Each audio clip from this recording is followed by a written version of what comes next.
ये घर बैठे गोष्ठी, आप घर में बैठे हुए ही अच्छे लोगों की संगत करते हैं और एक गोष्ठी हो जाती है। शुरू करें हम लोग। जी नमस्कार, मैं इंदु मिश्र अग्रसर के मंच पर आप सबों का हार्दिक अभिनंदन और स्वागत करती हूँ। भाषा और संस्कृति के बीच स्पष्टतः घनिष्ठ संबंध है। भाषा के साथ आप अपने विश्वासों के प्रकाश में विचार और विमर्श और सामान्य जीवन के अनुभव को जोड़ पाते हैं, जिसमें विद्वतापूर्ण अनुसंधान भी शामिल है। डॉक्टर वरुण की यह पुस्तक सही मायनों में अनेक विद्वान लेखकों द्वारा अनुसंधानित पुस्तक है। अग्रसर के मंच पर आए सभी उपस्थित अतिथियों का बहुत बहुत स्वागत और अभिनंदन। और हम जानेंगे कि आज इस पे चर्चा होगी और सभी विद्वान अतिथि आज इस पर चर्चा करेंगे। समीक्षा के भाषिक आयाम, तो ये डॉक्टर वरुण की लिखी पुस्तक है। और आज मैं सब अतिथियों का परिचय करवा देती हूँ, फिर आगे हम लोग इस कार्यक्रम को आगे बढ़ाएंगे।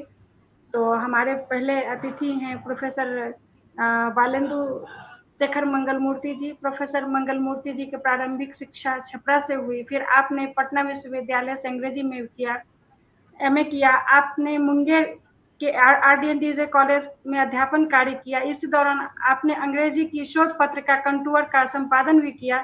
साथ ही आपने कई पत्रिकाओं में लेखन कार्य भी किया। आपने अमेरिकी कथाकार एडगर एलन पो की कथा साहित्य पर डॉक्टरेट की उपाधि प्राप्त की।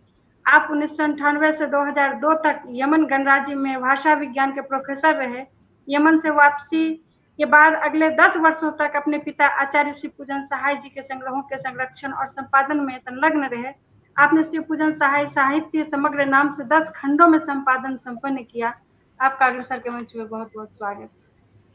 हमारी अगली अतिथि हैं डॉक्टर अलका सिन्हा जी। श्रीमती सिन्हा पिछले 3 दशकों से आकाशवाणी की नेशनल कमेंटेटर रही। प्रभावशाली, यूं कहिए जादुई आवाज की धनी श्रीमती सिन्हा ने देश विदेश में भारत का प्रतिनिधित्व किया और देश का बहुत मान बढ़ाया। इसके अतिरिक्त कवित्री, कथाकार भी हैं। आप कई पुस्तकें भी आपकी प्रशंसित होती रही हैं। आपका अग्रसर के मंच पे बहुत बहुत। हमारे अगले अतिथि हैं डॉक्टर संजय गौतम जी। वाराणसी के नसीब में पले बढ़े श्री गौतम जी ने MA PhD काशी हिंदू विश्वविद्यालय से किया। हिंदू विश्वविद्यालय से विश्वविद्यालय अनुदान आयोग द्वारा शोध के लिए कनिष्ठ एवं वरिष्ठ अध्येता वृत्ति भी मिलते रहे। प्रख्यात पत्रकार एवं साहित्यकार आलोचक पिता श्री वत्सन सिंह जी की छाया ने सहज ही आपको लेखन कार्य से जोड़ दिया। आप भारतीय रेल में वरिष्ठ राजभाषा अधिकारी के पद पे कार्यरत हैं। श्री संजय गौतम समसामयिक विषयों पर लिखते रहे हैं। आपकी रचनाएं प्रमुख पत्रिकाओं में छपते रहे। कई प्रतिष्ठित सम्मानों और पुरस्कारों से आप नवाजे गए हैं। आपका अग्रसर के मंच पे बहुत बहुत स्वागत है। हमारे अगले अतिथि हैं doctor Varun Kumar ji.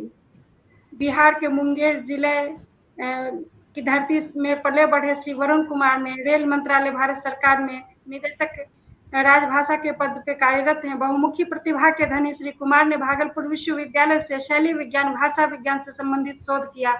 Railway board, पूर्व रेलवे और मेट्रो रेलवे में उप महाप्रबंधक के रूप में राजभाषा की सेवा की। आपका दूरदर्शन और आकाशवाणी के कार्यक्रमों में प्रसारण होता रहता है। दुष्यंत कुमार की गजलों पर गायन का भी आकाशवाणी और दूरदर्शन पर प्रसारण होता रहा है। देश के कई प्रतिष्ठित पत्रिकाओं में आलोचनात्मक एवं रचनात्मक रचनाएं प्रकाशित होते रहते हैं तथा कई मंचों पर आप सम्मानित होते रहते हैं। आपका अग्रसर के मंच पे बहुत बहुत स्वागत है। तो आज पुस्तक को लेके हम लोग चर्चा करेंगे। तो मैं चाहूंगी कि सबसे पहले डॉक्टर वरुण कुमार जी को ही मैं उनसे जानना चाहूंगी कि समीक्षा के भाषिक आयाम पुस्तक की पृष्ठभूमि और लिखने को लेकर अपना अनुभव और इस पुस्तक की जरूरत क्यों महसूस हुई आपको। आपके व्यक्तिगत विचारों या पूर्वाग्रहों ने पुस्तक को कितना प्रभावित किया, आप कैसे महसूस करते हैं। मैं चाहती हूँ कि आप ये पहले दर्शकों को साझा करें, फिर हम इस पुस्तक पे आगे चर्चा करेंगे। जी धन्यवाद इंदु जी। मूर्ति सर को, अलका सिन्हा जी को, संजय गौतम जी को मेरा नमस्कार। सभी श्रोतागण जो जुड़े हैं सभी को मेरा नमस्कार। समीक्षा के भाषिक आयाम, जैसा कि नाम से ही लग रहा है, समीक्षा से संबंधित पुस्तक है और ये मेरी पहली आलोचना पुस्तक है। यद्यपि मैंने राजभाषा की नौकरी की है और करता रहा हूँ, लेकिन मैं अभी भी अपने को प्रथमतः साहित्य का ही जिज्ञासु विद्यार्थी मानता हूँ और जिन सवालों से मैं टकराता रहा हूँ लगभग अपने विद्यार्थी काल से, उनमें से कुछ सवालों के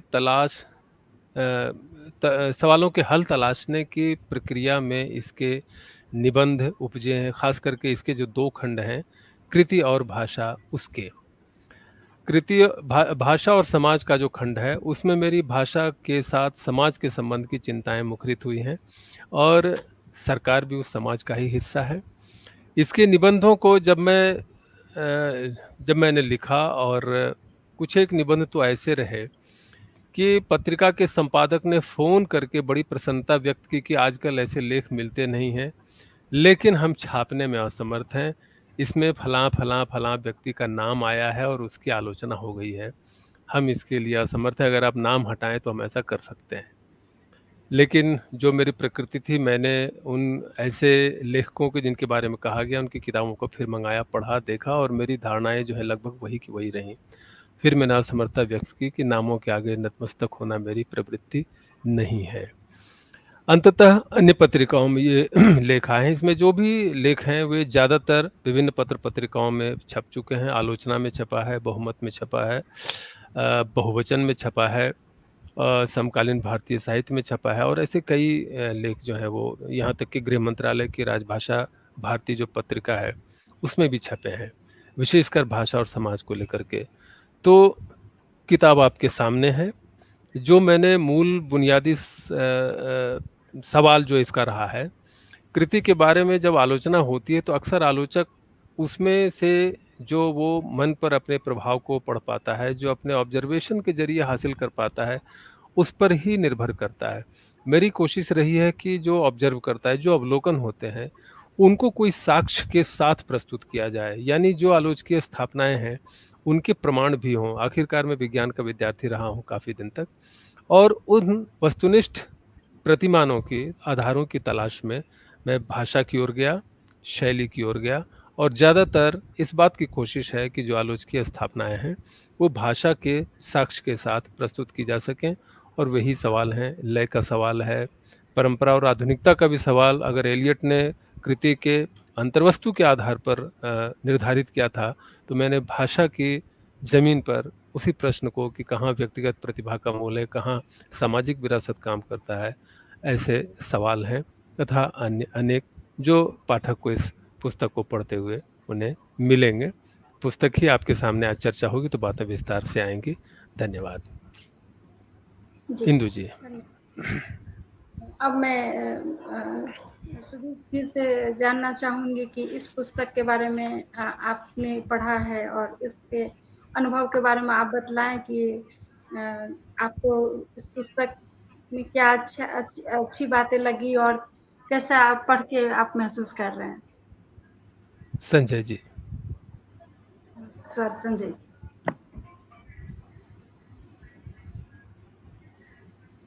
आप अनम्यूट कर लें, आपका म्यूट है। आज के कार्यक्रम के अध्यक्ष प्रोफेसर बालेंद्र शेखर मंगलमूर्ति जी, डॉक्टर अलका सिन्हा जी, डॉक्टर वरुण कुमार जी जिनकी पुस्तक है, और संचालन कर रही इंदु मिश्र, आप सभी के साथ जुड़ करके मुझे बहुत ही अच्छा लग रहा है कि एक पुस्तक पर बातचीत करने का मौका मिला। यह पुस्तक मेरे हाथ जब लगी मैं एक सिरे से इसको पढ़ता चला गया और मेरी रुचि जैसे जैसे पढ़ता गया वैसे वैसे गहरी होती चली, क्योंकि रचनाकार होने के नाते समीक्षाएं हम लोग पढ़ते ही रहते हैं, लेकिन यह जो समीक्षा पुस्तक है, यह जो जिस तरह की किताबें आ रही हैं आमतौर पर उससे थोड़ी सी भिन्न है। जैसा संकेत भी किया डॉक्टर वरुण कुमार जी ने कि उनकी चिंताएं जो थी विद्यार्थी काल से ही भाषा और शिल्प को लेकर के ज़्यादा रही।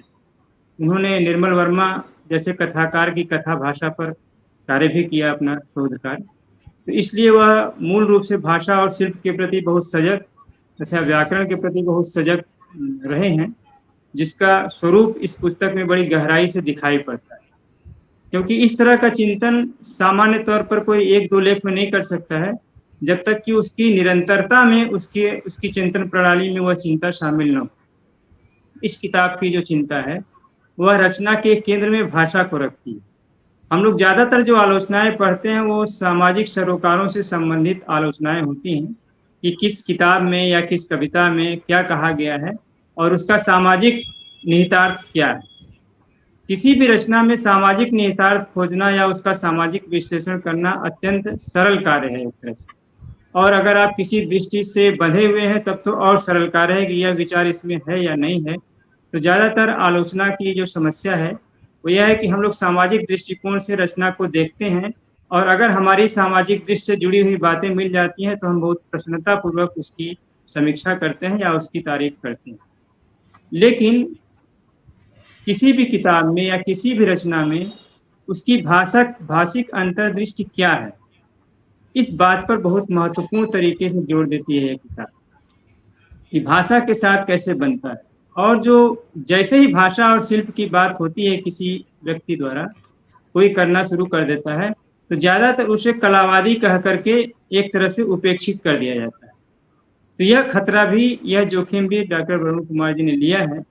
लेकिन जब हम कलावादी किसी को कह देते हैं तो यह नहीं समझते हैं कि अगर हम भाषा और शिल्प पर चर्चा नहीं करेंगे तो जिस रूप में कोई हमारे सामाजिक चिंतन, हमारा सामाजिक सरोकार पाठक को प्रभावित करता है, अगर लेखक भाषा और शिल्प की चिंता करना छोड़ देगा तो वह पाठक को प्रभावित कैसे करेगा।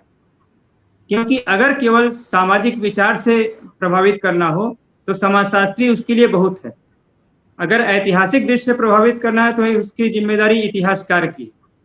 लेकिन साहित्यकार का जो क्षेत्र है वह यही है कि हम ऐसी भाषा, ऐसा शिल्प और उसमें ऐसी कहन पैदा करते हैं जिसके चलते हमारी बात बाकी विधाओं से, बाकी अनुशासनों से अलग तरीके से पाठक के मन तक पहुंचती।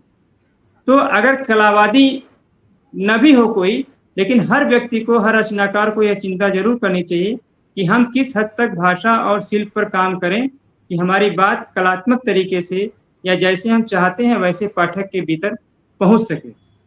तो इस बात को पकड़ करके, इस बात पर गहराई से विचार करते हुए डॉक्टर वरुण कुमार जी ने भाषा और शिल्प को इस किताब के केंद्र में रखा। किताब के 2 खंड हैं जैसा कि बताया गया। पहले खंड में कृति पर आधारित समीक्षा है और दूसरे में भाषा और समाज को आधारित। मैं 10 मिनट का ही समय दिया गया है तो मैं इसी में अपनी 2-3 बातें कहूँगा कि जो पहला और दूसरा लेख है बहुत ही महत्वपूर्ण है, समीक्षा के भाषिक आयाम, और दूसरा लेख जो कविता और गद्य में अंतर की तलाश करता है। ये दोनों लेख इस दृष्टिकोण से काफी महत्वपूर्ण है कि वो बारीकी से अंतर को पकड़ते हैं कि भाषा का क्या महत्व है, किसी कृति की भाषा को पहचानने के लिए या उसका विश्लेषण करने के लिए हमें किन तत्वों का विश्लेषण करना चाहिए, हम व्याकरण के किन तत्वों को अलग रेशे रेशे करके उस कविता के प्रभाव को पहचान कर सकते हैं। जैसे बड़ा इंटरेस्टिंग उदाहरण दिया है इसमें लिफ्ट और सीढ़ी का पहले ही लेख में।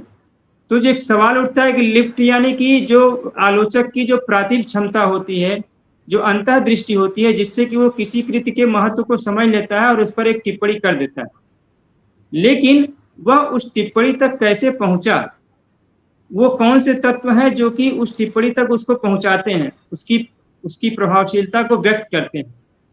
डॉक्टर वरुण जी उस सीढ़ी को, यानी केवल लिफ्ट को नहीं, अंतर्ज्ञान को नहीं, अंतर प्रतिभा को नहीं, बल्कि उस सीढ़ी को यानी उस प्रक्रिया को पूरी पहचानने का प्रयास करते हैं जिसके चलते किसी कृति में प्रभाव उत्पन्न होता है। ऐसा उन्होंने बाकायदा उदाहरण देकर के, जैसे एक अध्यापक उदाहरण देकर के विद्यार्थी को समझाता है, उस तरह से उदाहरण देकर के उन्होंने इस सीढ़ी को स्पष्ट करने का इस लेख में प्रयास किया। यह जो एक सामान्य रचनाकार के लिए या जो आलोचना के क्षेत्र में प्रवेश कर रहे हैं उन लोगों के लिए एक दृष्टि देता है कि हम अगर आलोचना के क्षेत्र में प्रवेश कर रहे हैं तो हमारा कार्य कितना गंभीर है और कितनी गंभीरता से हमें किसी कृति के भाषाई पक्ष पर या किसी कृति के शिल्प के पक्ष पर चर्चा करनी चाहिए या उसका विश्लेषण करना चाहिए। जैसे दूसरे लेख में कविता और गद्य का जो अंतर, इस पर बड़ी बारीकी से उदाहरण दे करके, अज्ञेय के गद्य का उदाहरण दे करके या अरुण कमल जी की कविता का उदाहरण दे करके बड़े विस्तार से इन्होंने बताया कि कविता और गद्य में क्या अंतर है। बड़ा बुनियादी अंतर यह है कि कविता में भी लय होती है और गद्य में भी लय आता है, लेकिन गद्य लय जो है गद्य की बुनियादी शर्त नहीं है, जबकि कविता में लय बुनियादी शर्त है। भले वो छंद न हो, लेकिन कम से कम लय उसकी आंतरिक शर्त है। इस बात को अरुण कमल जैसे कवि की कविता से या वो तोड़ती पत्थर जैसी कविता से भी समझाने का प्रयास किया गया है कि जो कविता आपको मुक्त छंद में दिखाई पड़ती है, उस कविता में भी कैसे लय बुना जाता है, शब्दों के घुमाव से, शब्दों की पुनरावृत्ति से, व्याकरणिक संरचना के माध्यम से कैसे लय में बुनावट होती है। और इस बात को स्थापित किया गया है इसमें कि कविता में लय जितना ज्यादा होगी, कविता उतनी प्रभावशाली होगी, वह चाहे आंतरिक लय हो या छंद के माध्यम से नाद तत्व के द्वारा पैदा किया गया लय। तो जो लोग केवल छंद के नाम पर ही कविता से बिफर जाते हैं कि छंद जहां आ गया तो लगता है कि नहीं ये कविता नहीं ठीक है, या जो लोग केवल मुक्त छंद की कविता से बिफर जाते, ज्यादातर छंद में लिखने वाले लोग मुक्त छंद की कविता से मुंह मोड़ लेते हैं, लेकिन मुक्त छंद की कविता में जो ताकत है, जो चिंतनशीलता है या उसका जो आंतरिक लय है, उससे उसकी पहचानने से वो इनकार कर देते हैं। तो यह बात बड़े संतुलित तरीके से वरुण कुमार जी ने इसमें कही है कि दोनों तरह की कविताओं की अपनी ताकत है, अपनी क्षमता है, और दोनों के लय को, दोनों की आंतरिकता को पहचानने की, दोनों की जो चिंतनशीलता है उसको देखने की जरूरत एक रचनाकार को या एक आलोचक को होती। यह जो संतुलन साधने की कला है, जैसे तोड़ती पत्थर में कैसे ताधीन करके जो संगीत पैदा होता है, उसको बाकायदे इन्होंने विश्लेषित किया है, बाकायदे बता करके विश्लेषित किया है कि जो मुक्त छंद की कविताएं जिनको आमतौर पर नहीं माना जाता कि इसमें कुछ हो सकता है, उसको भी उसमें वो दिखाने का प्रयास किया है। तो इस तरह से यह किताब कई बिंदुओं को बहुत ही गहराई से व्यक्त करती है, और ऐसे लेख आमतौर पर कम देखने को मिलते हैं। ज्यादातर समीक्षाएं पुस्तकों की सरोकार, और वह भी सामाजिक सरोकार से संबंधित होती हैं। तो इस वजह से चूंकि इस किताब ने मुझे भी एक दृष्टि दी है, और मुझे इस गहराई से समझने का कविता और गद्य के अंतर को, या भाषा का समाज पर कैसा प्रभाव होता है, भाषा से समाज का क्या सरोकार है, समाज किस तरह से भाषा से विमुख हो रहा है, अनेक सारे विषय इस पूरे किताब में बिखरे पड़े हैं, और हर विषय पर एक गहराई के साथ चिंतन मनन के द्वारा यह लेख लिखे गए हैं, व्यक्त किए गए हैं। वरुण कुमार जी ने ये लेख समय समय पर लिखे हैं, फुटकर निबंध हैं, फिर भी अगर इसके एक देखें तो एक तानता मिलती है इसमें, चिंतन की एक समग्रता के साथ साथ एक नैरंतर्य दिखाई पड़ता है इन लेखों में। तो उस नैरंतर्य ने भी बहुत आकर्षित किया मुझे कि एक लगातार सोचने वाले व्यक्ति के द्वारा लिखे गए ये लेख हैं, जो एक विषय पर कई तरह से, कई कोणों से विचार कर रहा है लगातार।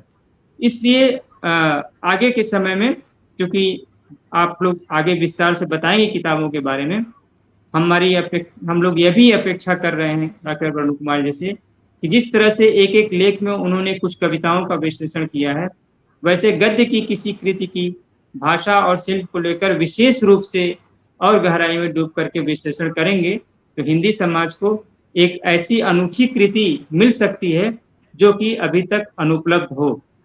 क्योंकि आलोचना में एक जगह बनाना और एक विशेष कार्य करना, और हम जैसे नौकरी करने वालों के लिए तो आलोचना, मैं वही कहता भी हूँ कभी कि आलोचना लिखने का कैसे सोच लेते हैं, क्योंकि उसमें जो निरंतर चाहिए, जो चिंतनशीलता चाहिए, जो अध्ययन की सुविधा चाहिए, अध्यवसाय चाहिए, उसके लिए समय निकालना काफी मुश्किल कार्य है।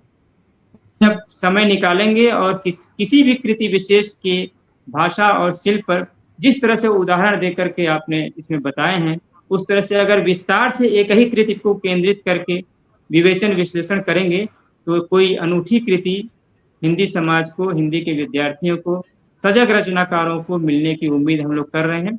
इसी के साथ मैं आज पुनः डॉक्टर वरुण कुमार जी को इस किताब के लिए बहुत बहुत बधाई देता हूँ, शुभकामना व्यक्त करता हूँ, और जो हम लोग की उम्मीद है उसे आगे पूरा करने के लिए आप और गहरे अध्यवसाय में जाएँगे और किसी कृति को का चयन करेंगे। इस उम्मीद के साथ मैं आप सभी के बीच आने के लिए आप सभी का बहुत-बहुत धन्यवाद करता हूँ। बहुत-बहुत धन्यवाद। संक्षेप में मैंने जो बातें रखने का प्रयास किया, कभी फिर विस्तार से चर्चा होगी तो अलग-अलग लेखों पर भी बात इस पर की जा सकती है। बहुत-बहुत धन्यवाद। बहुत धन्यवाद आपका। आपने बहुत कम समय में बहुत अच्छी बातें कह दी, बहुत बड़ी बातें कह दी। और अब मैं डॉक्टर अलका सिन्हा जी से अनुरोध करती हूँ, आप खुद ही एक कथाकार हैं और कवयित्री हैं, तो आप अपनी दृष्टि से कैसे इस पुस्तक के बारे में उसको देखती हैं और इसकी समीक्षा आप करें। बहुत बहुत धन्यवाद इंदु जी। और सबसे पहले तो मैं अग्रसर को पुनः बधाई देना चाहती हूँ। निरंतर उसके जो कार्यक्रम हैं अग्रसर के, वो बड़े ही वैचारिक समृद्ध कार्यक्रम होते हैं। और इससे पहले भी जिन जिन कार्यक्रमों से मैं जुड़ती रही हूँ, देखने या बोलने का सौभाग्य मिलता रहा है, मैं हर बार अपने आप को और समृद्ध महसूस करती हूँ। उसके ज़रिए कोई ना कोई ऐसी किताब, कोई ना कोई ऐसी शख्सियत से मिलना, कहीं न कहीं कोई ऐसी परिचर्चा से जुड़ना हो जाता है, जो मुझे भीतर तक कहीं संतुष्ट भी करती है और समृद्ध भी करती है। मैं आदरणीय प्रोफ़ेसर साहब को प्रणाम अपना निवेदन करना चाहती हूँ। उनकी अध्यक्षता में आज यहाँ बैठकर बोलने का मौका मिल रहा है।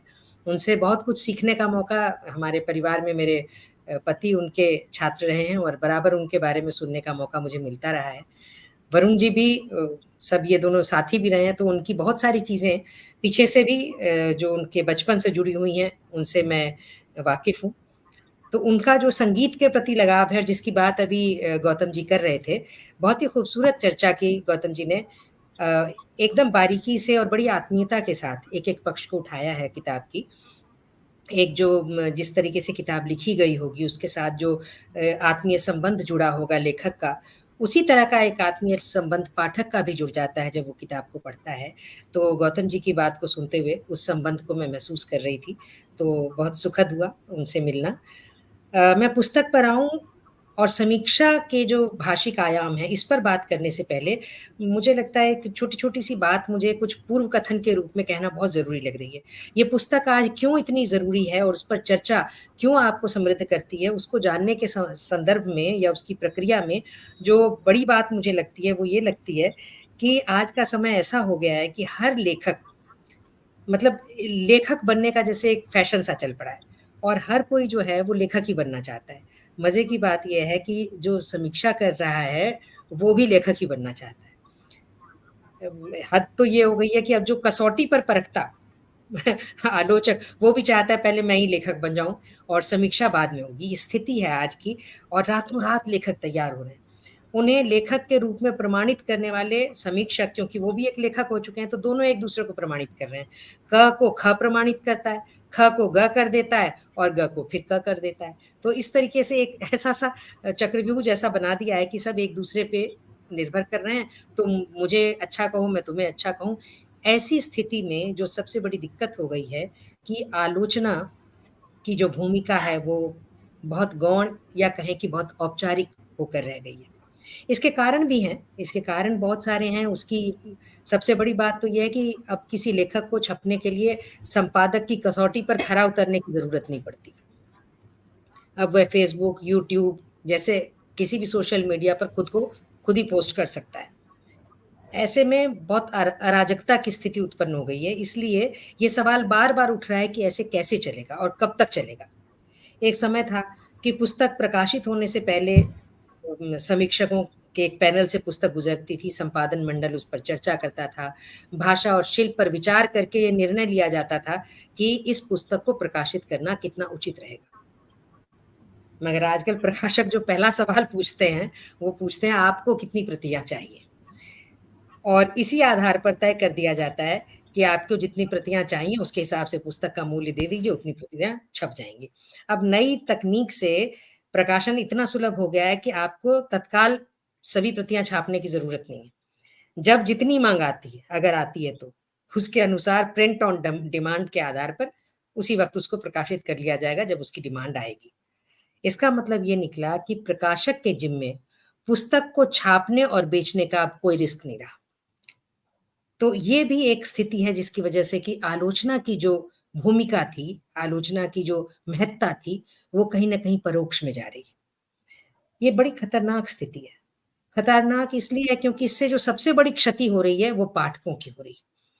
वो पाठक जो लेखकों का नाम खोज-खोज कर उनको पढ़ा करते थे, ऐसे लगनशील पाठक अब लेखक, पाठक और प्रकाशक का जो त्रिकोण था, उससे बाहर निकलने लगे हैं। बड़े-बड़े पुरस्कार और सम्मान प्राप्त कई पुस्तकों के लालच में जब ये सुधी पाठक उन पुस्तकों को खरीद कर उन तक पहुँचते हैं, तो दरअसल खुद को छला हुआ महसूस करते हैं और धीरे-धीरे किताबों की दुनिया से उनका मोह भंग होने लग जाता है। अब मैं बात करना चाहती हूँ ऐसी परिदृश्य में जब आप डॉक्टर वरुण कुमार की पुस्तक समीक्षा के भाषिक आयाम को पढ़ते हैं, तो समालोचना की जो अनिवार्यता है, उसको आप बहुत सहज ढंग से महसूस कर सकते हैं। आलोचना ऐसी कि जिसमें भाव और भाषा, शैली और शिल्प की कसौटी पर संप्रेषणीयता की समुचित परख की गई हो। अपनी भूमिका में ही लेखक या समीक्षक कह लीजिए, क्योंकि यहाँ तो समीक्षा की ही बात हो रही है, तो मैं लेखक न कहकर के वरुण जी को समीक्षक कहना चाहती हूँ कि यह प्रश्न पैदा करता है ये समीक्षक कि प्रभाव की सृष्टि में भाषा और शिल्प क्या भूमिका निभाते हैं।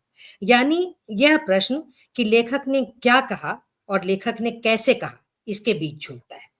लेखक ने यहाँ गद्य और पद्य की विधाओं को अलग-अलग करके उसकी बहुत गहन पड़ताल की है। अरुण कमल जी की कविता को पद्य रूप में पढ़ते हुए, मतलब मजा तो इस बात का आता है कि उसको एक कविता है, उसको कविता की तरह रखा, फिर उसको गद्य की तरह भी रखा। आज जब घर लौटा, उसके विभिन्न संदर्भों में जो उसकी आवृत्तियां हो रही हैं, जिसकी बात अभी संजय जी ने भी की, उससे जो ध्वनित होती है लय, उसका सौंदर्य कविता में देखा जा सकता है। जबकि लेखक ने इसी मुक्त छंद कविता को जब पूरी तरह गद्य में बदलकर उसका पुनर्पाठ किया, तो ये पाया कि यह आवृत्ति तथ्यात्मक सिलसिले की तरह उभरती है। जब आप उसको गद्य में पढ़ते हैं तो ऐसा लगता है कि एक निरंतरता, लगातार एक सिलसिला सा बनता चला जाता है, जिससे प्रभाव के स्तर पर, मतलब अगर कविता में वो आवृत्ति है, वो उसको सौंदर्य बढ़ाती है, वही चीज जब आप गद्य में आ जाते हैं और उसको आवृत्ति करते हैं तो उसके संवेग का अंश घट जाता है। हालांकि लेखक का ये कतई अभिप्राय नहीं है कि गद्य के फॉर्मेट में संवेग की गुंजाइश कम हो जाती है। वरुण कुमार जी का मानना है कि जहां पद्य में संक्षिप्तता उसका गुण होती है, वहीं गद्य में पूर्ण वाक्यों की संरचना होती है। निर्मल वर्मा का एक बड़ा सुंदर अंश उन्होंने उदाहरण के तौर पर प्रस्तुत किया कि कैसे कोई गद्य छंद अलंकार से रहित होते हुए भी प्रतीक्षा की बेचैनियों को मार्मिक मनोयोग के साथ संप्रेषित करता है। आधा घंटा कुछ नहीं होता, इस आधे घंटे को कितनी तरह से व्यक्त करता है लेखक और कितनी बार उस समय को रेखांकित करता है। इसे खंड खंड में जिस खूबसूरती के साथ वरुण जी ने व्याख्यायित किया है, वह भी निस्संदेह एक अनूठा उदाहरण है। स्मृति का अंश, विछोह का संवेग और किसी की अनुपस्थिति का इस तरह उभर उभर कर आना पाठक को भावात्मक गहराई से जोड़ देता है। वरुण कुमार की कसौटी जिस तरह इस आधे घंटे में समाये युगांतर की स्मृतियों की पड़ताल करती है और दर्द के दुरूह अंतराल का विश्लेषण करती है, वह सचमुच अचंभित करती है।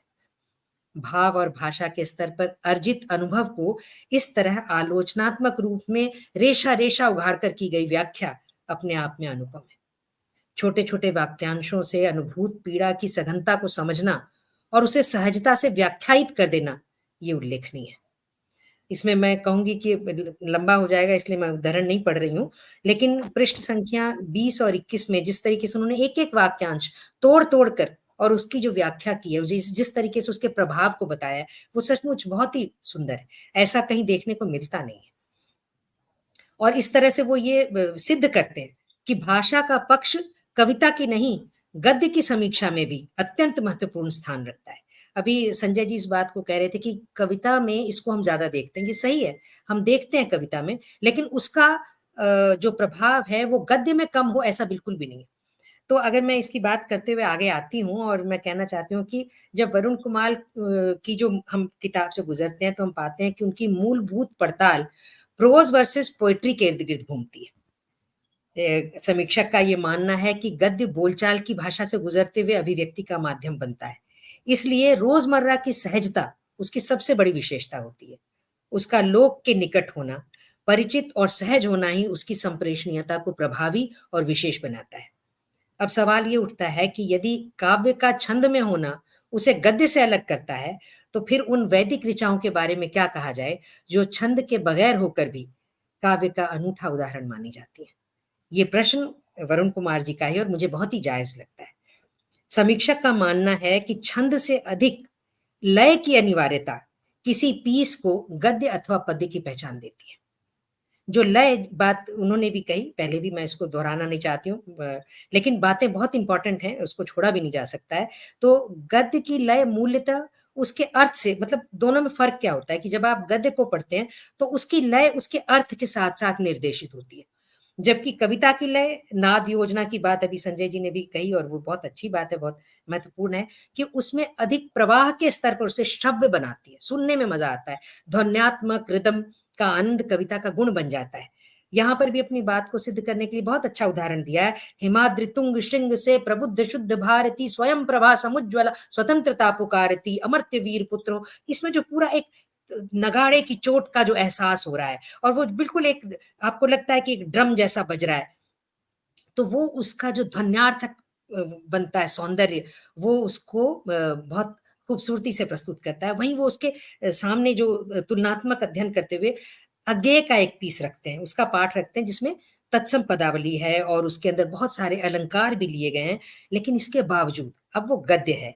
गद्य में इस तरह की भाषा जो जटिल होने लग जाती है और जो लोक के साथ बहुत सीधे सीधे संवाद नहीं करती, वो पठनीयता की लय को मध्यम कर देती है। तो ये बहुत ही अच्छा उदाहरण मुझे लगा कि कितनी सुंदर तरीके से उन्होंने रखा। तो विवेचना का जो वर्तमान संदर्भों में जिस तरीके से हम चाहते हैं, उसका पूर्णतः अभाव दिखाई पड़ता है। जब हम इस पुस्तक को पढ़ते हैं तो लगता है कि वरुण जी ने आलोचना के कई नए मापदंड रचे हैं जिनके आधार पर पाठ के भाव और प्रभाव को परखा जाना चाहिए।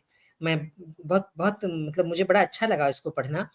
और मूल्यांकन के क्रम में समीक्षक ने जयशंकर प्रसाद वर्सेस रघुवीर सहाय, निराला वर्सेस निर्मल वर्मा जैसे कई लेखकों की रचनाओं के उदाहरण से भाषा की सीमाओं और सघनताओं की बहुत सशक्त पड़ताल प्रस्तुत की है। सृजनात्मक लेखन में भाषाई प्रतिबद्धता के प्रति आलोचकों की उदासीनता गद्य विधा में अधिक दिखाई पड़ती है और वरुण कुमार ये मानते हैं, मैं यहाँ कोट करना चाहती हूँ थोड़ा सा उनका पीस। अभिव्यक्ति के धरातल पर रचना की भाषा में व्यक्तिगत तत्वों और विरासत से ग्रहण किए गए तत्वों का कितना योग होता है, इसकी विशेषकर गद्य की विधाओं में बहुत कम पड़ताल हुई है। कविता की भाषा में लय, छंद, अलंकार, ध्वन्यात्मक योजना, व्याकरणिक नियमों से छूट लेने की स्वतंत्रता आदि ऐसा बहुत कुछ होता है जिनके बल पर कवि की अभिव्यक्ति के संबंध में मूल्यवान निष्कर्ष निकाले जा सकते हैं। गद्य में इनकी उपस्थिति अत्यल्प या नगण्य होने के कारण एक कहानी, उपन्यास, ललित निबंध का लेखक भाषा के प्रयोक्ता के तौर पर कितना मौलिक और रचनात्मक है और कितना अभिव्यक्ति के पूर्व प्रचलित उपादानों का ऋणी है, इस पर स्पष्ट और सप्रमाण कुछ खास कह पाना सदैव कठिन रहा है। इस कारण गद्य की विधाओं में शैली वैज्ञानिक अध्ययन के प्रादुर्भाव के बावजूद इस प्रकार के अध्ययन की कमी रही है। ये पृष्ठ 33 पर से मैंने उद्धृत किया है, जो मुझे बहुत जरूरी पाठ लगा, जहां मुझे रखने का मन किया। ये सच है कि काव्य की समीक्षा में बिंब विधान से लेकर के शिल्प विधान तक भरपूर चर्चा की जाती है, मगर गद्य की विधाओं में भाषा के जिन आयामों पर जिस तरह गहन चर्चा अपेक्षित है, उसका अक्सर अभाव दिखाई पड़ता है। इस पुस्तक में पर्याप्त संदर्भों सहित भाषा के हर पक्ष पर बारीकी से किया गया अध्ययन किसी भी भाषा विज्ञानी के लिए आधारभूत तत्वों पर चिंतन का आह्वान करता है। विरासत से प्राप्त सामाजिक परिस्थितियों से उपजे शब्दों के प्रायोगिक पक्षों पर बहुत सघन शोध किया गया है और खास करके अगर मैं कहूँ मुहावरों, लोकोक्तियों के संबंध में, तो बहुत ही रोचक बन पड़ा है। चर्चित और लोकप्रिय लेखकों की रचनाओं से निकाले गए उद्धरण में कितने शब्द, कितने अलंकार और कितने मुहावरों का प्रयोग किया गया है और संपूर्ण पाठ के मद्देनजर उसकी प्रतिशतता कितनी है, ऐसे तथ्य पाठक को विस्मित कर देते हैं। भाषा के प्रयोग में हमारा समाज किस हद तक आयातित है, ये भी बहुत ही मुझे ज़रूरी बात लगी। जैसे ख़ास करके अंग्रेज़ी पर हम कितना निर्भर करते हैं, इसके बारे में बहुत महत्वपूर्ण उदाहरण रखे गए हैं। बच्चों को हम क, ख, ग के बदले एबीसीडी रटाते हैं और बच्चों पर ही क्यों, ये आक्रमण तो परिपक्व मस्तिष्क पर भी हावी रहता है। लिखना हो या बोलचाल, हमारा समाज अंग्रेज़ी से किए गए अनुवाद की शैली में बोलता भी है, लिखता भी है।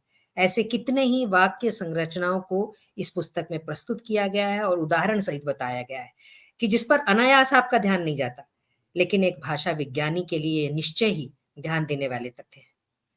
लिपि पर रोमन का प्रहार कितना आक्रामक हो गया है, क्या ये भाषा विज्ञानियों की बड़ी चिंता और चिंतन का विषय नहीं है? समाज और राजनीति किस तरह भाषा को प्रभावित करती है, उस पर अपना दबाव बनाती है, वह भी इस शोध का एक अहम पक्ष है। तकनीक के युग में हिंदी की स्थिति और संभावनाओं पर शोध का एक अहम पहलू उन्होंने यहाँ पर रखा है और उसको खोला है। तकनीक के युग में हिंदी की स्थिति और संभावनाओं पर व्यापक चर्चा की गई है, तो राजभाषा, जनभाषा और विश्व भाषा के संदर्भ में आकार ग्रहण करती विडंबनाएं भी वरुण जी के शोध को विस्तार देती हैं। एक और इम्पॉर्टेंट बात है, मोड ऑफ परसेप्शन यानी अभिव्यक्ति के प्रकारों पर बात करते हुए समीक्षक लय और छंद को विशेष गुण मानते हैं।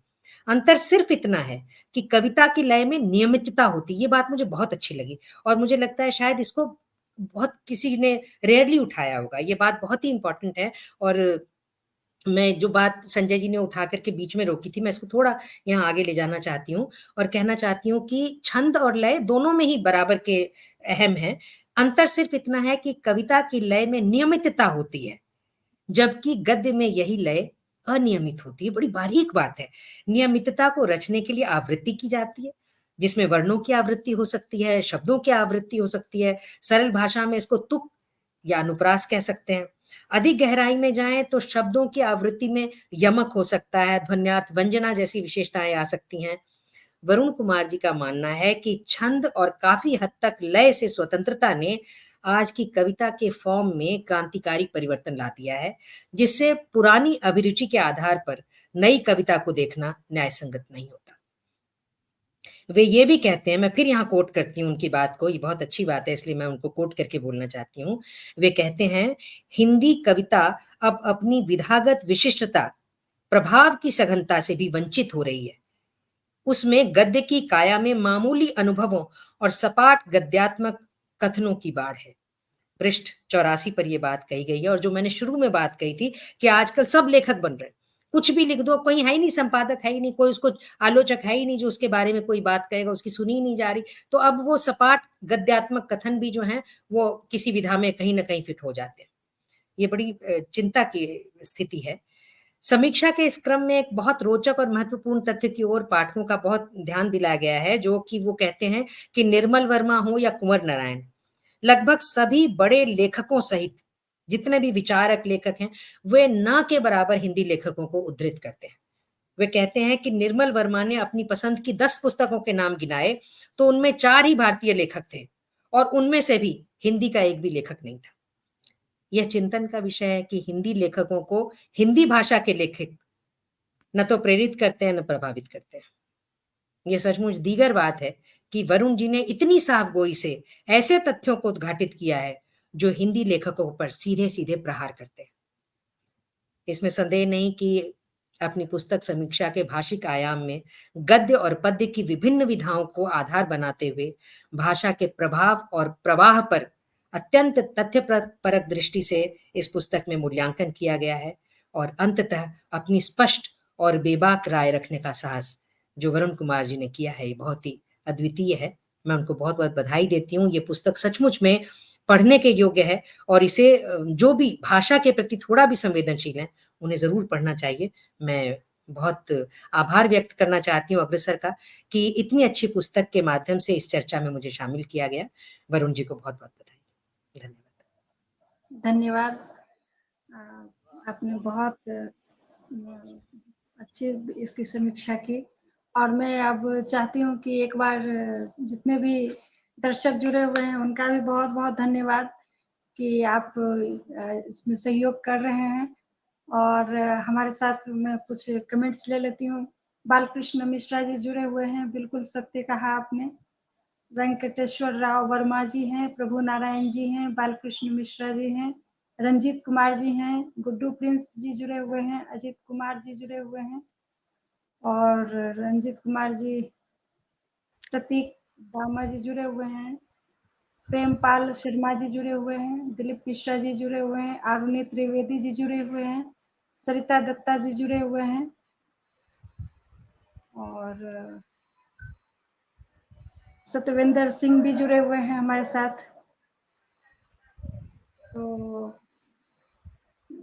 कमेंट्स आ रहे हैं, अच्छे अच्छे कमेंट्स आ रहे हैं, खास करके आपके पुस्तकों के बारे में और सर को भी काफी लोग उनके स्टूडेंट्स होंगे, उनको प्रणाम कह रहे हैं।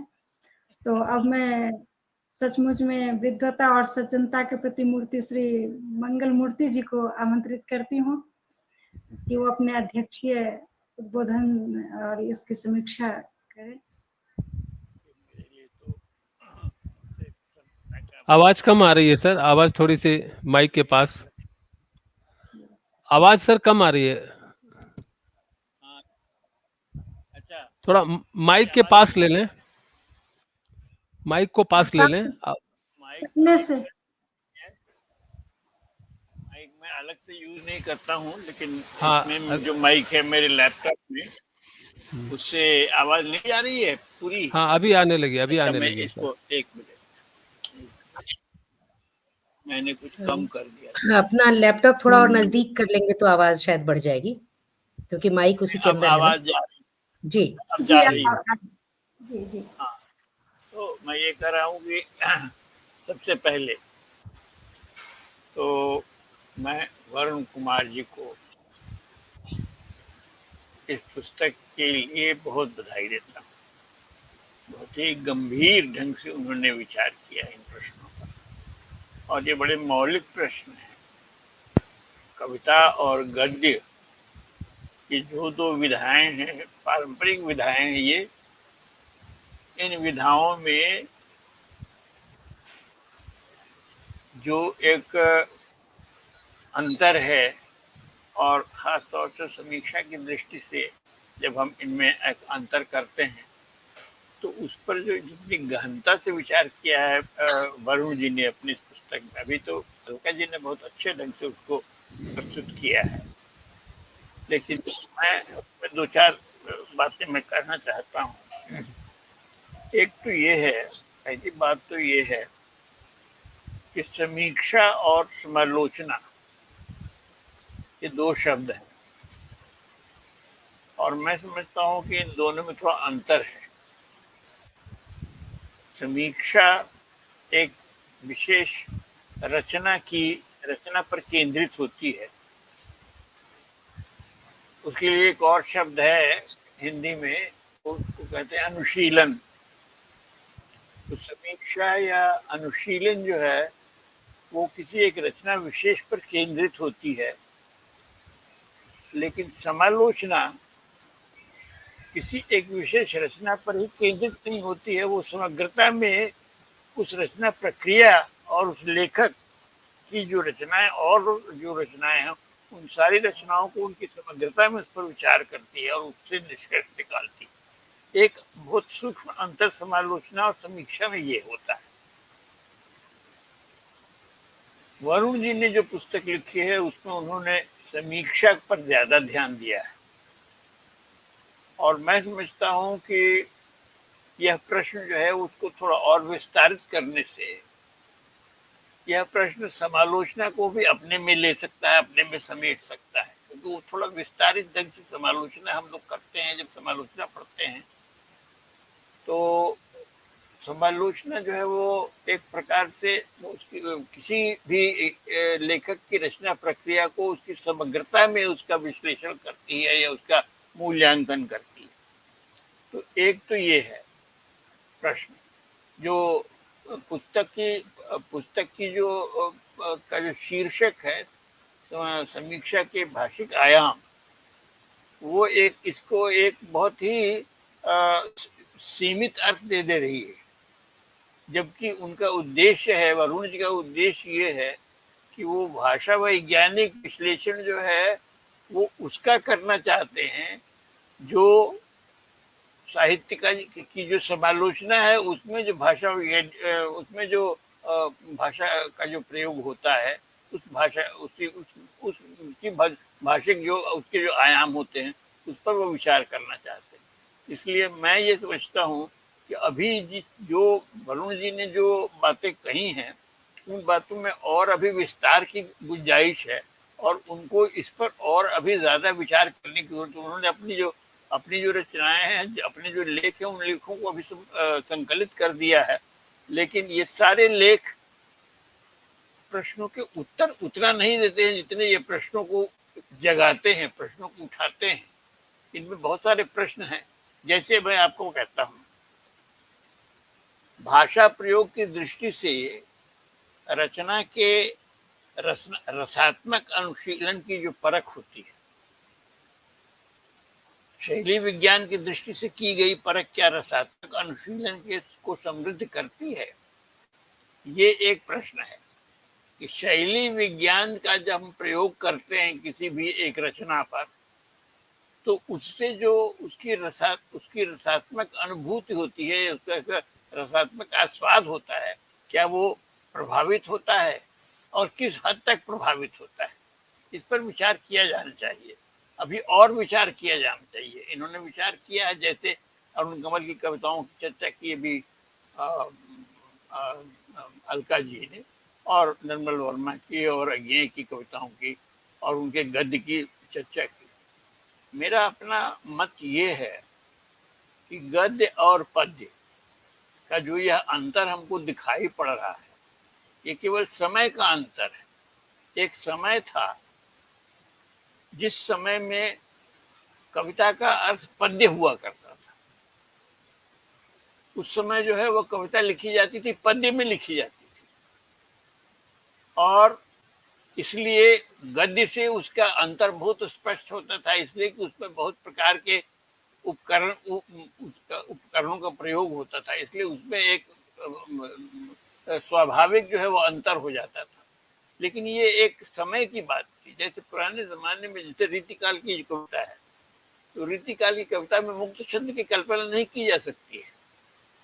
यह तुलसीदास भक्ति काल के जो कवि हैं, उन लोगों की कविताओं में, कबीर हैं, सूर हैं, इन लोगों की कविताओं में हम मुक्त छंद की कल्पना नहीं कर सकते। तो मुक्त छंद तो 20वीं शताब्दी में आया इसलिए कि वो कविता के उस स्वरूप से संतुष्ट नहीं था जो पहले से परंपरा में उसको प्राप्त हो रही थी। उस कविता के उस स्वरूप से वो संतुष्ट नहीं था और वो उसको और विकसित करना चाहता था।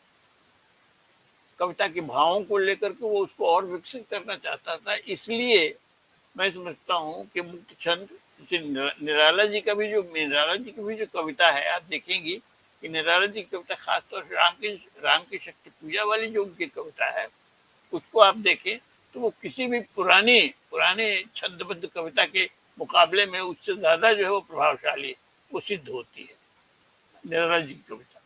और उन्होंने वो तोड़ती पत्थर वाली कविता भी लिखी, या बांधो ने नाव इस ठाव बंधु वाली कविता भी लिखी। तो आज के जमाने में छंद को छोड़ दिया गया या छंद से मुक्त कर दिया गया कविता को। इसका ये मतलब नहीं था कि छंद का प्रयोग नहीं किया जा सकता था या लोग छंद का प्रयोग नहीं कर सकते। ये ठीक है कि एक समय था जिस समय में कविता का जो लेखन होता था उसमें भाषा की साधना का बहुत महत्व होता था, और इसलिए उस जमाने में उस तरह की कविता लिखी जाती थी। लेकिन आज के जमाने में अब उस साधना की जरूरत नहीं है, क्योंकि आज की जो चेतना है, जो नई चेतना है, उस नई चेतना के मुताबिक भाषा की आवश्यकता होती है, तो उस तरह से भाषा का प्रयोग किया जा रहा है। इसलिए मैं समझता हूँ कि ये जो कविता और गद्य का जो एक अंतर है या जो एक कॉन्ट्रास्ट है दोनों के बीच में, ये कॉन्ट्रास्ट जो है वो इसकी कोई जरूरत नहीं है। ये समय के मुताबिक कविता का स्वरूप बदलता रहेगा।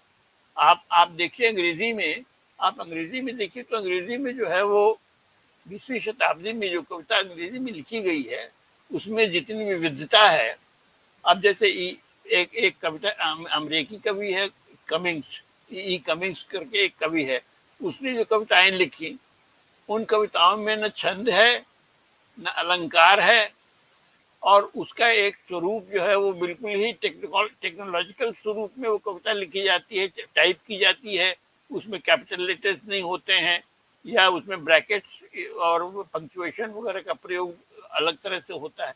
तो समय के मुताबिक जो है वो कविता का फॉर्म या कविता का स्वरूप जो है वो बदलता है। 20वीं शताब्दी में कविता का स्वरूप बदला, विश्व साहित्य में बदला है और हम लोगों के यहाँ भी बदला। इसलिए इसमें इस तरह की कोई बात मैं समझता हूँ नहीं है कि कविता का जो स्वरूप बदल गया है और गद्य के मुकाबले पद्य के मुकाबले में गद्यात्मकता आ गई है कविता में, यह कोई अस्वाभाविक बात नहीं है, ये समय के साथ हुआ है और ये बिल्कुल स्वाभाविक है और इससे कविता को कोई हानि नहीं हुई है। मैं ये नहीं समझता हूँ कि आज जो कविता लिखी जा रही है जो श्रेष्ठ कविता है, अभी मैं पढ़ रहा था अशोक वाजपेयी ने एक बहुत अच्छा लेख लिखा है, आज इंडियन एक्सप्रेस में आया है, वो मुक्तिबोध पर उन्होंने एक लेख लिखा है, अंग्रेजी में है वो, उन्होंने एक लेख लिखा है। तो आज जो कविता मुक्तिबोध की जो कविताएं हैं, मुक्तिबोध ने जो लिखा है सब मुक्त छंद में ही उनकी कविताएं सब हैं, लेकिन उन कविताओं में को आप किसी भी तरह से ऐसा नहीं कह सकती हैं कि पुराने ज़माने की जो कविताएं लिखी जाती थी उनके मुकाबले वो किसी तरह से कमज़ोर हैं या उनमें वो प्रभावहीनता है, ऐसा नहीं कह सकती हैं। तो समय के साथ जो है वो कविता का फॉर्म बदल जाता है और उसकी भाषा बदल जाती है। अब प्रश्न जो हमारे वरुण जी ने उठाया है वो प्रश्न ये है कि इसका जो विश्लेषण हो, जो भाषिक जो विश्लेषण इसका होगा, वो विश्लेषण किस प्रकार का होना चाहिए।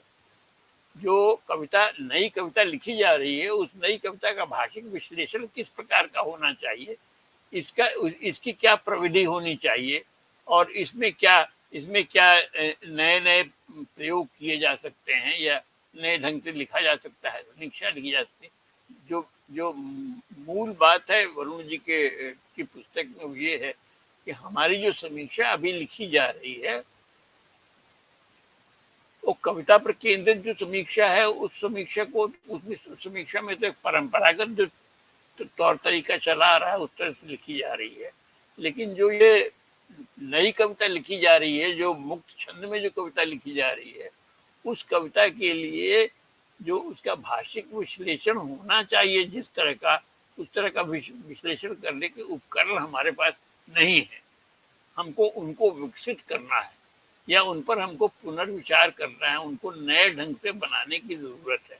ये इस कमी की ओर इन्होंने ध्यान दिलाया। मैं समझता हूँ इनकी पुस्तक की जो सबसे बड़ी विशेषता है वो यही है कि इन्होंने उन सारे बिंदुओं को स्पर्श किया है कि क्या क्या कमियां हैं आज की जो समीक्षा है या आज की जो समालोचना है, उस समालोचना की कमियां क्या क्या हैं और किस प्रकार से हम लोग उसके भाषिक पक्ष को एक बार फिर से हम लोग उस पर विचार कर सकते हैं और उसमें किन किन नई चीज़ों की ज़रूरत है, किस तरह से उसका एक नया स्वरूप बनाने की ज़रूरत है। तो मैं ये समझता हूँ कि इस पुस्तक की जो विशेषता है वो ये है कि इसने बहुत मौलिक प्रश्न उठाए हैं। ये मैं नहीं कहूँगा कि उन्होंने सारे प्रश्नों को उत्तर दे दिए हैं और सारे उत्तर संतोषजनक हैं, ये भी मैं नहीं कहूँगा। अभी उन पर बहुत विचार करने की आवश्यकता है। मैंने जैसे जो प्रश्नावली मेरे सामने है, जो मैंने प्रश्नावली इस पर बनाई है, उस प्रश्नावली में बहुत से ऐसे प्रश्न मैं भेज दूंगा, ये वरुण जी को मैं भेज दूंगा ये प्रश्नावली, इन पर विचार करने की आवश्यकता है। जैसे मैं आपको एक कहता हूँ कि गद्य और पद्य में भाषिक दृष्टि से सीमा निर्धारण कैसे किया जा सकता है, या क्या छंद और अलंकार कविता के निर्णायक तत्व नहीं है। क्या कविता में छंद और अलंकार का होना, आधुनिक कविता में अभी जो कविता लिखी जा रही है उसमें छंद और अलंकार का होना जरूरी नहीं है।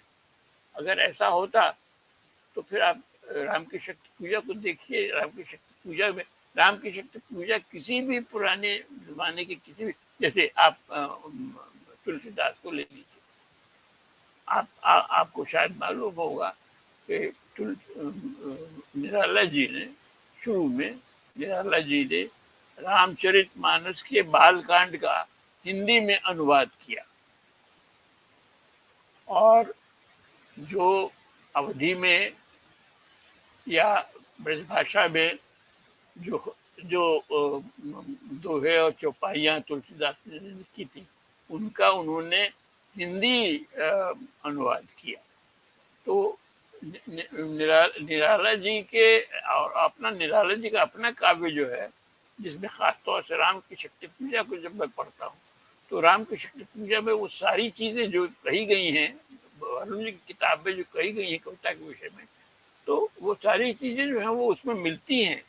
वो सब सारा छंद और अलंकार और जो कुछ भी पुरानी कविता के जो भी विशेष गुण थे वो सब उसमें उपस्थित हैं उसमें। और देखिए उसका सौंदर्य कैसा है, राम की शक्ति पूजा का सौंदर्य कैसा है, उसकी लय कैसी है। लय की बात अभी आपने उठाई, लय की बात। आप ये बताइए कविता में और गद्य में लय को लेकर के हम कविता और गद्य को कैसे अलग कर सकते हैं। लय का कोई एक, जैसे संगीत में लय तो संगीत से आता है ना, ये तो संगीत का शब्द है लय। तो लय जो कविता में जिसका प्रयोग करते हैं हम, इसीलिए आप देखिएगा कवियों को आप देखिएगा, कवि लोग पहले के जो कवि होते थे वो सब सस्वर कविता पाठ करते थे और वो सुर में कविता पाठ करते थे पहले के लोग। अभी भी बहुत सारे शायर जो हैं वो मुशायरों में जो है वो तरन्नुम में पढ़ते हैं। तो लय जो है वो तो संगीत से आया है और जब वो संगीत से आया है तो उसको हम विभाजित नहीं कर सकते हैं, गद्य में और पद्य में अलग अलग विभाजित नहीं कर सकते। ये हम कह सकते हैं कि गद्य में जो लय का जो प्रयोग होता है उसमें जो लय का स्वरूप दिखाई पड़ता है वह स्वरूप जो है वो पद्य में जो लय का स्वरूप है उससे अलग होता है।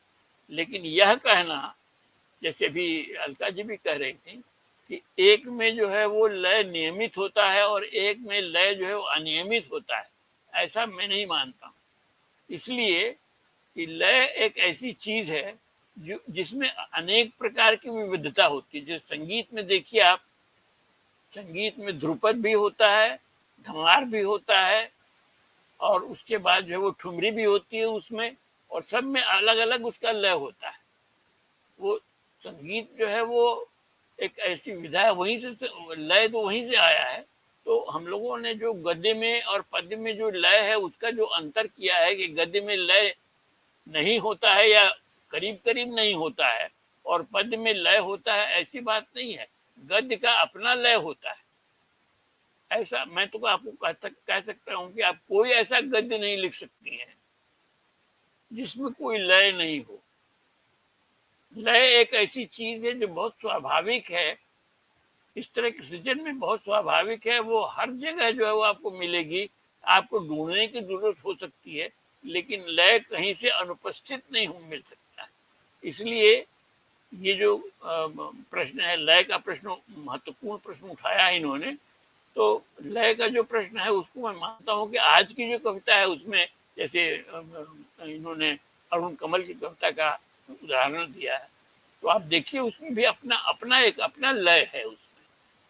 और जो पुरानी कविताएं हैं, जैसे पंत जी की कविता का उदाहरण दिया है इन्होंने, या महादेवी की कविताओं का उदाहरण लीजिए, तो उसमें जो लय प्रयुक्त होता है उस लय का, यह आवश्यक नहीं है कि जो छायावाद में जिस तरह के लय का प्रयोग होता था वही आज भी होता रहे और कल भी वही हो। आज जो कविता लिखी जा रही है उसका स्वरूप कल आगे चल के 10 साल के बाद उसका स्वरूप और बदल जा सकता है, और लेकिन लय कहीं से भी गायब नहीं होगा, वो उसका मौलिक स्वरूप है लय। तो ये सब बहुत सारे प्रश्न हैं जिन प्रश्नों पर इनकी पुस्तक में विचार किया गया है और मैं समझता हूँ इस पर और अधिक विचार किया जाना चाहिए। इसलिए मैंने कहा कि मैंने जो प्रश्नावली बनाई है मैं वरुण जी को भेज दूंगा, इस पर वो विचार करें और आगे फिर इस पर और जो कुछ भी इस दिशा में काम करना चाहिए वो करें और आगे इसमें और विस्तार होना चाहिए और इस पर हम लोग और बातचीत कर सकते हैं। तो ये चर्चा बहुत काम की चर्चा है और अभी इस चर्चा को हम लोग और आगे बढ़ा सकते हैं, इसमें संभावना बहुत है। तो बधाई मैं देता हूँ वरुण जी को कि उन्होंने ऐसे ऐसे प्रश्न उठाए हैं इसमें, जो बहुत ही मौलिक प्रश्न है साहित्य में और जिनकी चर्चा होनी चाहिए। लेकिन मैं ये ज़रूर कहूँगा कि जितनी गहराई से वरुण जी ने इन सारी चीज़ों पर विचार किया है वैसा बहुत कम लोग करते हैं, और ऐसी किताब जो है वो बहुत महत्वपूर्ण है, और इसको जो है सो अधिक से अधिक लोगों को इस पर पढ़ना और इस पर विचार करना चाहिए और इस पर चर्चा होनी चाहिए।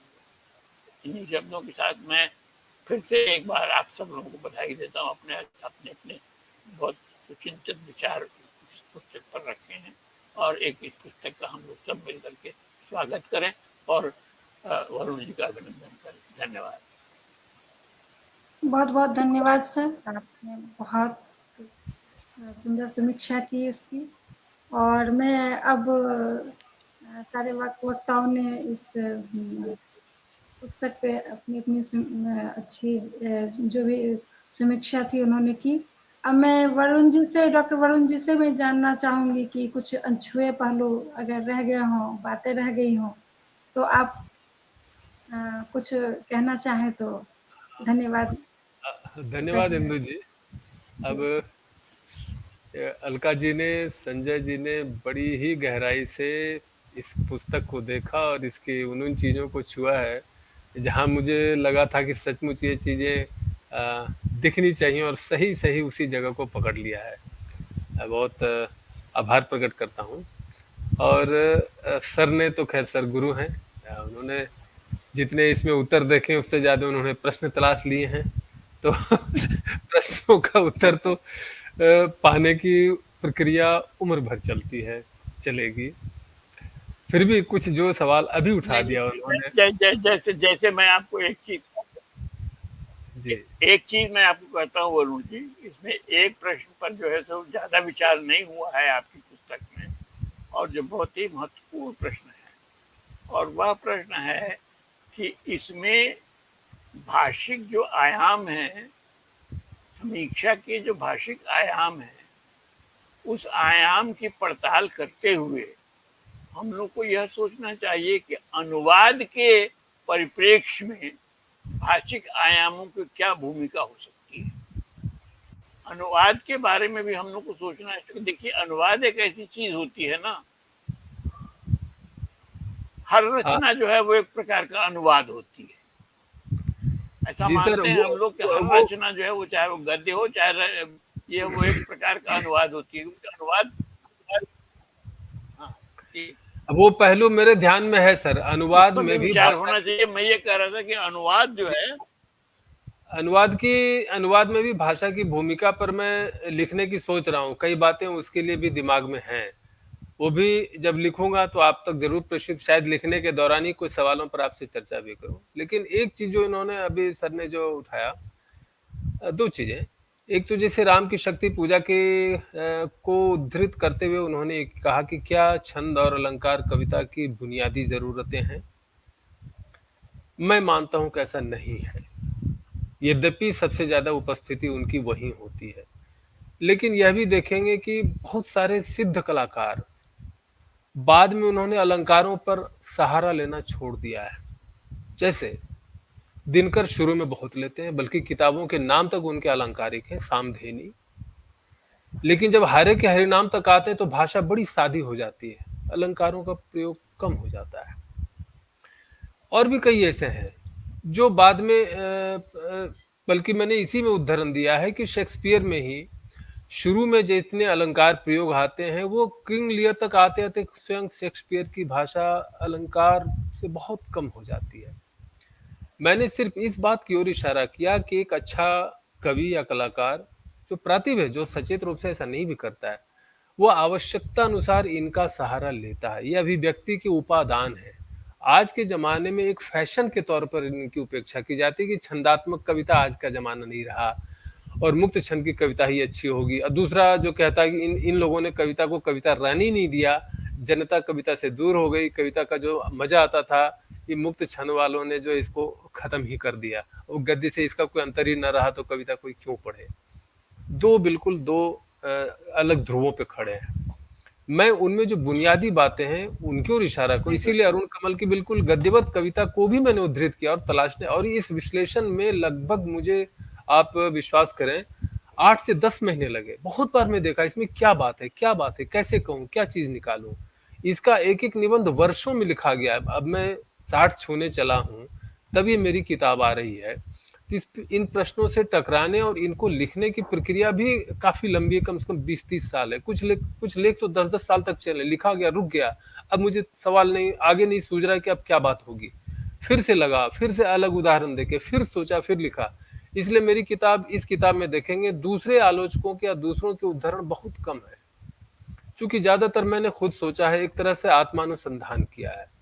तो जो बुनियादी स्थापना है वो ये जो आपने कहा ना, राम की शक्ति पूजा उनकी सशक्त कविता है, जिसमें उन्होंने ऐसा किया, लेकिन स्वयं निराला ने ही बाद में जाकर के अलंकारों का सहारा छोड़ दिया, नए पत्ते वगैरह आने के बाद जो है, तब भी उसमें कविता है।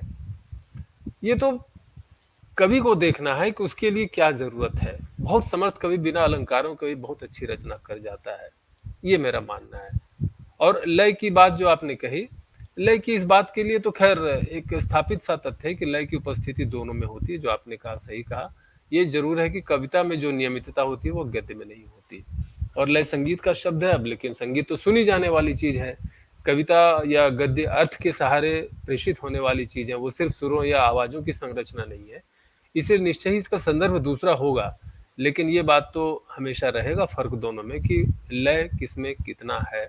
और एक ही कविता में एक ही कवि कहीं पर लय को ज्यादा नियमित करके, कहीं को लय भंग करके, किस अंश को ज्यादा हाईलाइट करना चाहता है, किसको पीछे रखना चाहता है, ये सारी बातें उसके उसी टेक्निक का हिस्सा होती है। ये उसके उपादान है जिनके सहारे वो जो मनोवांछित प्रभाव की सृष्टि करता है। इंदु जी ने कहा कि जो पहलू छूट गए होंगे, पहले तो मैं कहूँगा इसमें एक लंबा साक्षात्कार भी है। इस किताब की ओर कैसे मैं मुड़ा और उसकी पृष्ठभूमि क्या रही। मैंने अपने गुरुवर प्रोफेसर जो अब स्वर्गीय हो गए प्रेम कुमार प्रवासी जी को याद किया है, और मैं यह भी कहता हूँ यहाँ पर भी कि मूल दृष्टि उन्हीं की जगाई हुई है। मैं तो उन्होंने जैसे टॉर्च से रास्ता दिखा दिया, वे चले गए तो मैं लगभग में निहत्था, जैसे लगा कि कोई पितृहीन हो जाता है परिवार में, वैसे ही आलोचना या साहित्य के क्षेत्र में उनके जाने के बाद लगा जैसे मैं एकदम निहत्था सा हो गया हूँ। लेकिन फिर गुरु की सफलता इसी में है कि शिष्य को आत्मनिर्भर बनाया, और उसी दृष्टि से मैं आगे बढ़ा। तो वो इंटरव्यू जो है, साक्षात्कार भी देखने लायक है। कई सवाल, कई बातें उसमें आई हैं जो लेखों को समझने के लिए पृष्ठभूमि के तौर पर भी महत्वपूर्ण है, और जिनमें कुछ नए सवाल भी हैं। एक राजभाषा का जो पक्ष है उसको अलका जी ने छुआ है, चूंकि राजभाषा के ये रही हैं। अब बाकी तो इसके पहले पर ही केंद्रित रहे, लेकिन राजभाषा में वाला जो हिस्सा है, यानी समाज और कृति, एक तो जो मैंने वर्तमान भारतीय या हिंदी भाषी समाज और उसका साहित्य से कितना रिश्ता है, इसके प्रति जो नाराजगी व्यक्त की है, उसके कारणों की भी मैंने तलाश की कि क्या बात है। मैं सिर्फ बहाव में या भावना के में बह करके किसी को कोसूं या किसी की प्रशंसा करूं, इस कोशिश से ज़्यादातर अपने को दूर रखने का प्रयास किया है मैंने। तो उसमें भी देखा है कि जैसे पहले एक मिथकीय समाज था, लेखक और श्रोता का एक मूल्य दृष्टि में, जीवन दृष्टि में एक तरह का तादात्म्य था, जो आज भाषा में खंडित हो जाने से हुआ है। लेकिन यह संकट संसार की सभी भाषाओं पर आया है, संप्रेषण का संकट। फिर हिंदी में ऐसी क्या खास बात हो गई है, फिर हिंदी समाज की विशेषता पर मैं आया कि हाँ क्या क्या चीज़ें इसके लिए जिम्मेदार रही हैं। और अंत मैंने इससे भी कहा है, शुरुआत मैंने कही थी कि कभी कुछ ऐसी तान सुनाओ जिससे उथल पुथल मच जाए, एक हिलोर उधर से आए, एक हिलोर उधर से आए, हाहाकार महा छा जाए। बालकृष्ण नवीन की कविता, जो इसको लगता है कि कविता से एकदम क्रांति मचा दे सकते हैं। और अंत मैंने की है दुष्यंत की खिन्नता भरी पंक्तियों से कि अब यहाँ कौन देखता है, यहाँ कौन सोचता है, ये बात क्या हुई है जो मैं शेर कह रहा हूँ। वो कितना भी कुछ कह ले, यह समाज ही उसकी ओर कान बंद किए हुए पड़ा है, कहाँ से वो असर आएगा। तो एक जगह से उठकर मैं अंतिम निष्कर्ष तक आते आते बीच में फिर मैंने उदयन वाजपेयी की और अन्य किसी की जहाँ पर जरूरत पड़ी है मैंने उदाहरण भी दिए हैं।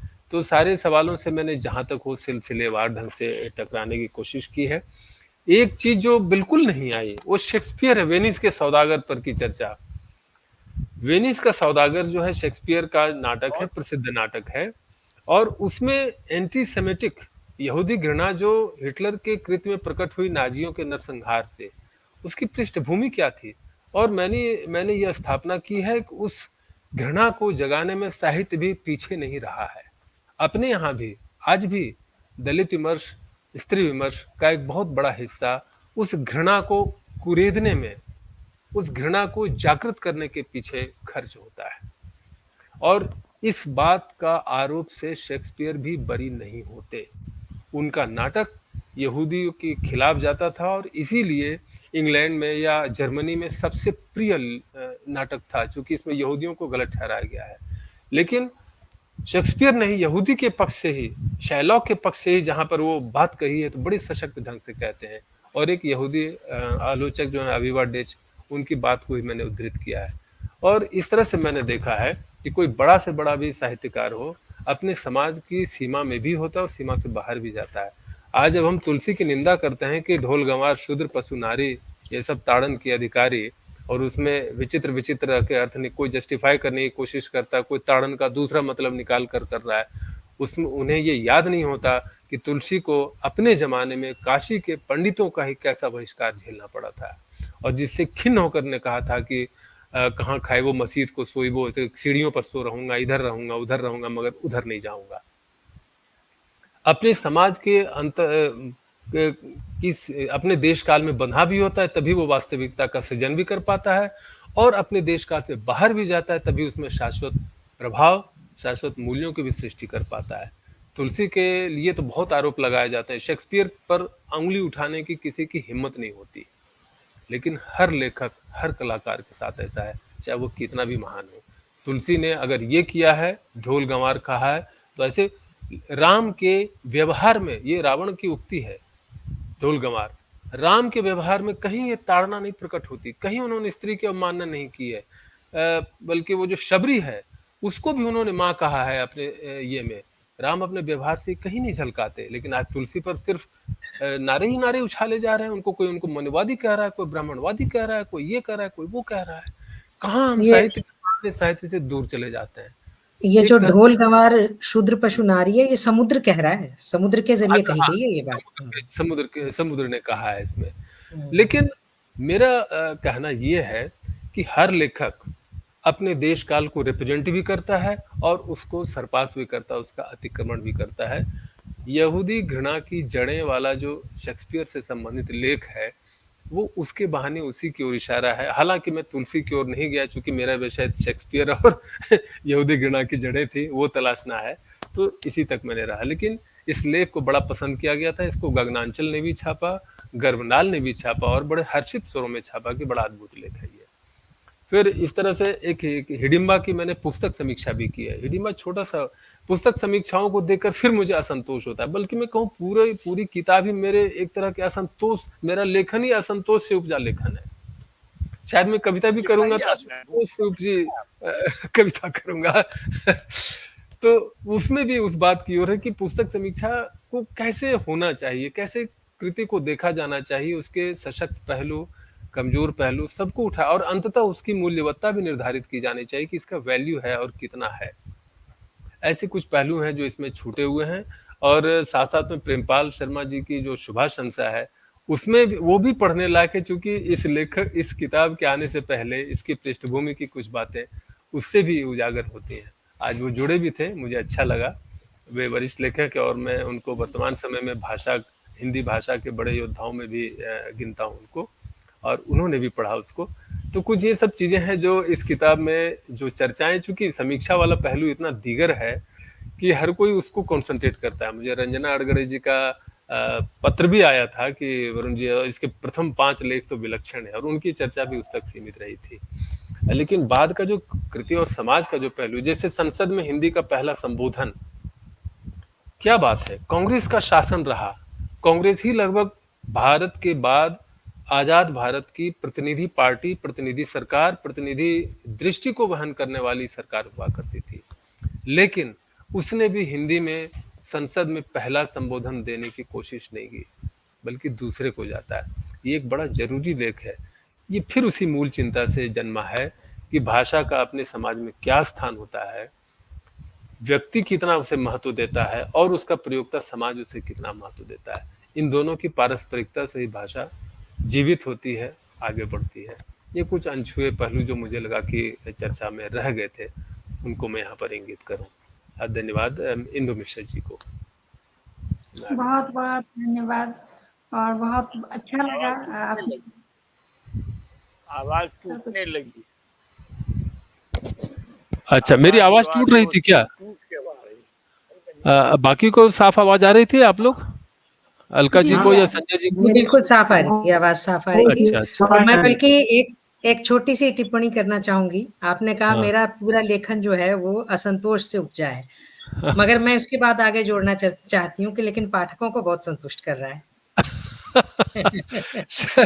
शायद उनके असंतोष का वहाँ कुछ उत्तर मिल रहा हो। धन्यवाद। हालांकि कई प्रश्न हैं, बहुत अच्छे प्रश्न डॉक्टर साहब ने उठाए और वो सचमुच में उन पर बात होनी चाहिए, पर वही है कि एक किताब में कितना समाएगा, धीरे धीरे आएगा, आगे के क्रम में जरूर आएगा, वो प्रश्नों को भी लिया जाएगा। हाँ, जैसे सर ने कहा कि अनुवाद के बारे में भी होना चाहिए। अनुवाद पर भी मेरे साक्षात्कार में एक अच्छा खासा उस पर है कि अनुवाद की क्या सीमाएं होती हैं और कितना दूर तक जाता है। अनुवाद का प्रश्न जो है वो बहुत ही महत्वपूर्ण प्रश्न है। जी। मैं आपको बताता हूँ एक चीज, आप सुनिए। जैसे प्रेमचंद की जो कथा भाषा है, मैं अभी काम कर रहा हूँ प्रेमचंद की कथा भाषा पर, इसलिए कि मेरे पिताजी ने प्रेमचंद की रंगभूमि का जो संपादन किया और उनकी कुछ कहानियों का संपादन किया, तो गोयनका साहब ने, कमल किशोर गोयनका ने जो किताब लिखी है, उसमें उन्होंने उनके तीनों उसके सभी पाठों को लेकर के और उनका पाठ शोध किया। तो वो किताब मेरे पास उन्होंने दी थी मुझको, तो उस किताब को आधार बना करके मैं इस पर काम कर रहा हूँ कि आखिर शिवपूजन सहाय ने रंगभूमि का जो संपादन किया था, वह संपादन कैसा था और उसमें उन्होंने क्या किया था, क्या परिवर्तन उन्होंने किए थे, कैसे परिवर्तन किए थे, इस पर मैं काम कर रहा हूँ।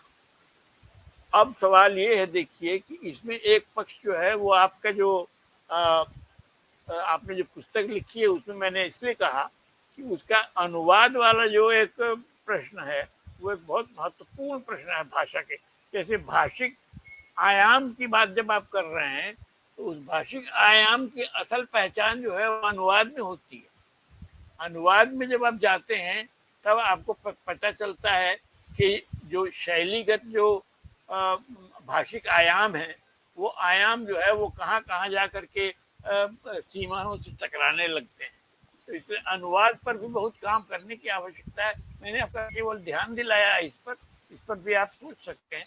और आपकी जो पुस्तक है वो पुस्तक तो वस्तुतः जो है वो पहले के लिखे हुए लेखों को आपने संकलित किया है, लेकिन तब ये जरूर है कि उसमें जो प्रश्न उठाए गए हैं वो बहुत महत्वपूर्ण है। जैसे राजभाषा को लेकर के आपने बहुत अच्छे प्रश्न उठाए हैं, उसी में आपने वो संसद वाला लेख आपका है, और उसके बाद जो है वो सैद्धांतिक पक्ष जो होता है,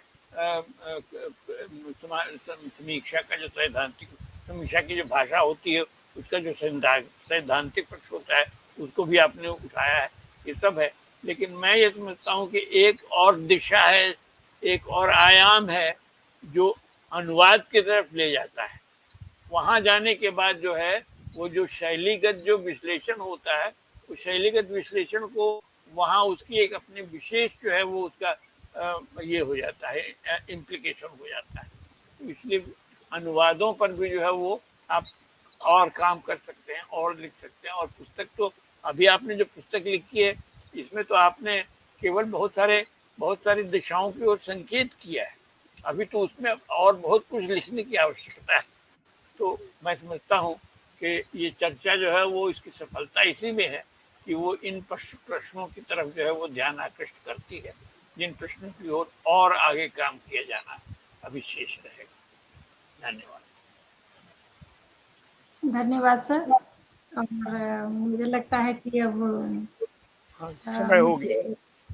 जी, समय हो गया काफी। तो सब लोगों ने बहुत अच्छी समीक्षा की और किताब ही बहुत अच्छी है, उनकी किताब बहुत अच्छी है। जी एक कमेंट में ले लेती हूँ। लास्ट में यथार्थ पांडे जी जुड़े, उन्होंने लिखा है कि बिल्कुल सर, लय की स्वाभाविकता सबसे महत्वपूर्ण है। लय के कारण ही राम की शक्ति पूजा और अंधेरे में साहित्यिक अध्ययन तथा आज के सांस्कृतिक अध्ययन दोनों में ही भावकत्व से जुड़े हुए हैं। श्री मंगल मूर्ति सर को नमन। इनको देखकर और सुनकर मुझे अपने जनपद की पत्थर वाले सेठ महादेव प्रसाद सेठ के मतवाला मंडल के आचार्य श्री पूजन सहाय की छवि दृश्यमान हो उठी।